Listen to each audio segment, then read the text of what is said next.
Oh my gosh, we have got such a great group here now to talk about collaboration, which is actually, I think, pretty hard to talk about, although Carrie and friends, you do it so well. So we have a group here representing the Seldums, Carrie Hanson, Bob Faust, Julie Ballard, and Fahim Majid, here to talk about collaboration. And in all honesty, this was a panel I wanted to have because one of the first things I saw when I moved here was Power Goes at the MCA.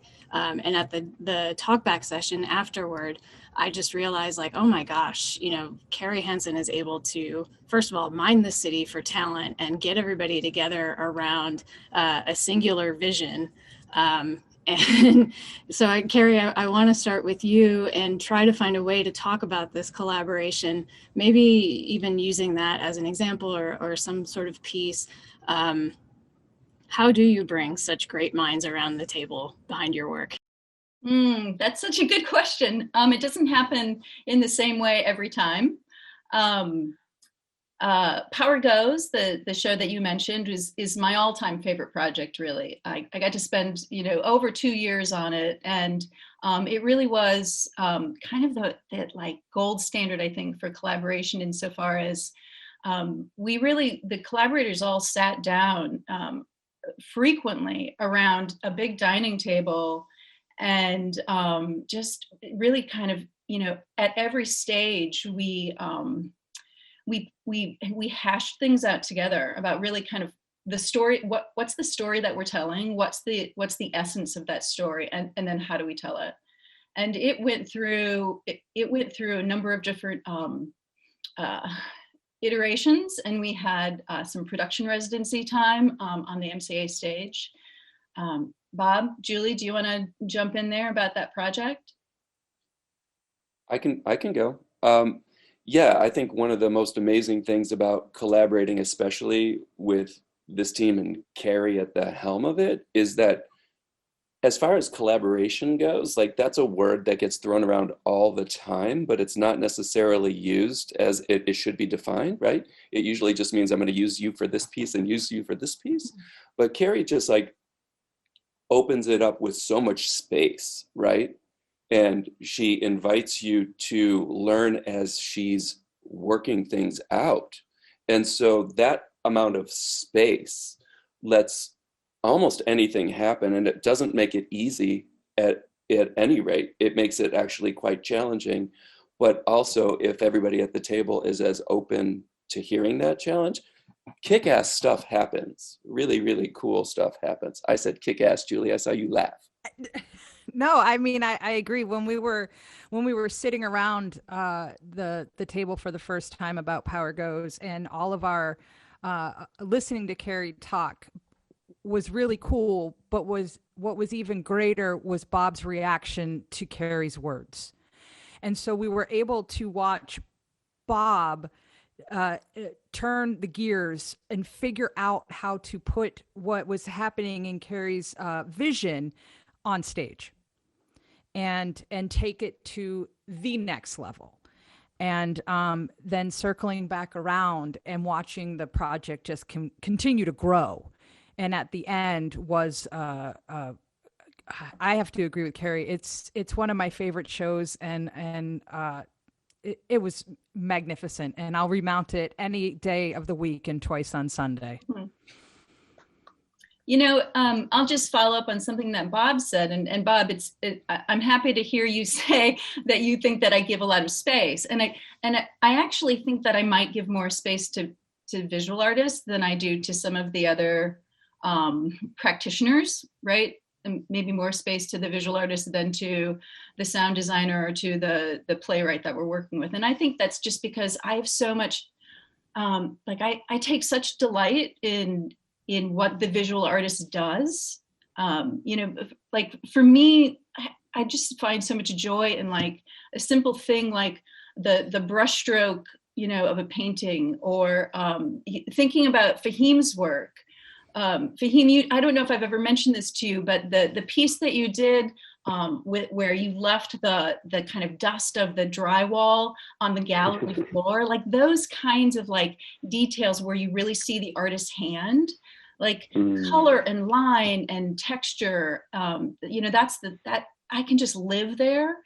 And so I really rely on the visual artists to, create the like, they're not only creating an art object, but they're creating kind of the realm within which the moving body is both like, is working and is defined. And also it gives like whatever y'all create for us, that in turn gives us new opportunities to move and to, like with Fahim's, the painted panels, we could manipulate those and push those and stretch those. And with the brawscape that Bob made for Rock Citizen, we really we exhausted well, I don't know if we exhausted, but we certainly used that piece a lot.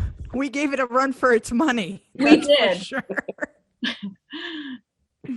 Yeah, and the other day we were talking about like bringing the visual arts into a time-based medium, but I was thinking both about Bob and Fahim both about the work that you make in the context of the Seldums. It's quite experiential too, and so I'm wondering with that like sort of time-based medium framework, what are the ways in which the visual arts and movement bump up against each other, Carrie, to use your phrase from the other day, or really complement each other? I would say, for one, my collaboration with the Seldums and Carrie was kind of my entrance into movement. It was very foreign to me when Carrie first reached out to me and asked me to come to a performance, and she was just kind of like, well, just sit and take it in. And I just sat and I watched, and then I began to see, and I would ask questions, and it was really wonderful. And I think from that initial collaboration, me and Carrie have done multiple. She's someone that I come to quite often now, and we're actually working on something together right now, which has been, once again, just really wonderful, adding to the kind of list of collaborations we've done together. So it has stretched how I think about, like when you talk about time and repetition, and kind of break out of how I might think about sculpture in a traditional sense and become more expansive. So I like that the collaboration generated a really great show. And I was really kind of sad that some things happened and we weren't able to take it on the road in the way we wanted to, because I thought it was just such an amazing piece, especially working with Bob and seeing that work. I was really excited about it, but it also makes me really happy that we can continue to collaborate and work together on each other's projects too. So I think it's a super unusual environment to work in, to be creative in, because as the visual art element of all of this, you're making the context for something that's moving on stage that gives more information to the audience to understand what those bodies are doing, right? But you're also creating, in some cases, a prop, a set, a costume. And the fact that, Carrie says, I need this to be part of this context, and that's kind of the prompt. And then she's just as excited to take that object and work with it and develop the movement from it. It's like, where does one start and where does one stop? And let's layer in the lighting too. There's not a meeting that doesn't happen where that's another character consideration at all times. Like, will this work for projection? Will this work for light from the side? What's it going to do to the stage? I love a gobo. Julie doesn't love a gobo. How do we make an object that is a gobo? All of that stuff is so freaking fun. And you don't get to do that. Like in our own studios, you get one little bit. That's right. Yeah. We do talk a lot about what is important in the moments when we're looking at projections, right? We're not doing projections for the sake of projections. If video is happening, there's a reason for it. It's enhancing the story, it's moving it forward. And so in those moments, you have to be okay with stepping back and balancing the artists on stage and your collaborators. You know, it's not just all about illumination or whatever. And then sometimes it's flipped, right? Sometimes the video is there to help provide a background, but then we're moving that forward. So there is a lot of conversation that we do have with Carrie guiding us of what we're supposed to be looking at in that moment.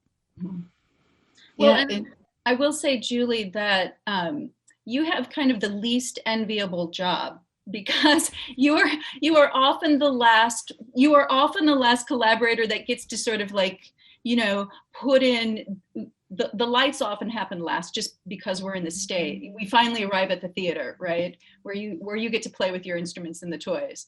And so by that time, everything is already kind of built. And so you have always done a really good job, not always happily, but you always do a really great job, like holding everybody else's vision, right? And then like kind of traveling sometimes through that really narrow little route, like what do I have left? And then you come up with these great lights. So thank you very much. That's very kind. Thank you. And Julie, you've been working with Carrie and the Seldums for 14 years. That's a long collaborative relationship. That's right. How has your work grown through those 14 years? Oh man, Carrie is the best person to have as a collaborator. And after the trust has been built, there's very little that I have to continually run by. I understand Carrie and I understand her artistic vision and I understand the Seldums aesthetic.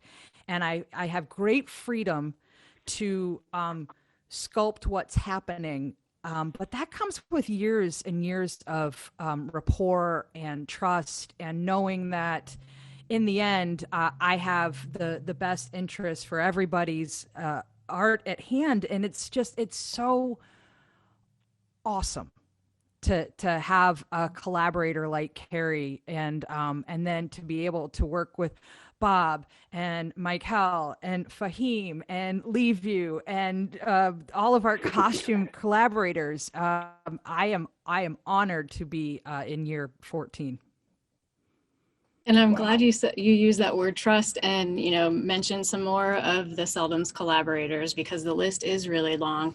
And, you know, Carrie as the director, what is it that you do? It's up to you to sort of establish that culture for everybody in that respect. How do you start to form that trust with your collaborators, dancers, artists, lighting designers, and anybody? You know, I don't know if this has anything to do with it or not, but I know that I always start out by I do a lot of research, and then I just try and share all of that research so that everybody kind of knows the story that we are trying to tell. And has an opportunity to find their way through it. I will also say that, you know, so you know, from Julie and Bob, I've worked with more than with Fahim, and both of you are really good listeners. Bob, I think that may come from your work as like a designer working with clients. You're such a good listener, and then you come up with these unexpected ideas. And I think that in this new project that I'm working on with Fahim is more of the lead there. And I'm kind of coming in kind of to support what you're doing, Fahim. And so I'm finding myself like checking in with you and doing more listening. So it's kind of, you know, it's a little bit of a flip, but you know, I may have learned that through, you know, interaction with Bob and Julie and others. Wow. Well, never enough time. I feel like I've been saying that all day. I feel like a broken record, but it really is true. And, you know, once again, I hope we can talk more about this. I think collaboration, you know, I'm learning in my years doing this, and certainly today, it's really at the heart of a lot of Chicago arts work. And the four of you really, really embody that. So I thank you so much for sharing some of that with us today. Thank you, Jenai. Thank you, Jenai. All righty.